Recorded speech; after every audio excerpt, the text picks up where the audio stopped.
Welcome to English for Everyday Life. Today we're talking about parenting and family life, a topic close to many people's hearts, full of rich vocabulary and everyday conversations. Parenting involves a remarkable amount of language, negotiating, explaining, encouraging, and setting limits. Let's start with routines. A routine is a regular sequence of activities that helps children feel secure and know what to expect. You might say, we have a strict bedtime routine, bath story, lights out at 7:30, and it makes such a difference to how quickly she settles. Child development is tracked through milestones, significant stages that indicate typical progress. These include a baby's first smile, first steps, first words, and later reading readiness and social skills.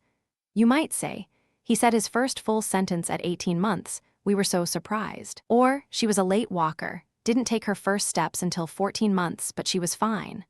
All children go through phases, periods of particular behavior that eventually pass. You might hear, he's going through a biting phase, we're trying to stay calm and redirect him. Or, she's very clingy at the moment, separation anxiety is completely normal at this age.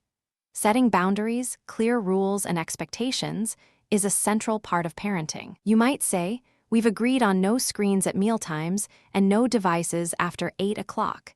Consistent limits help children feel safe. Childcare is a significant topic for working parents. Options include nursery group care for children from a few months old, a childminder, a registered carer who looks after children in their own home, an au pair, a young person from abroad who lives with the family and provides childcare in exchange for accommodation and pocket money. Today, we covered routines, milestones, developmental phases, boundaries, and childcare. Family life is endlessly rewarding and challenging. See you next time.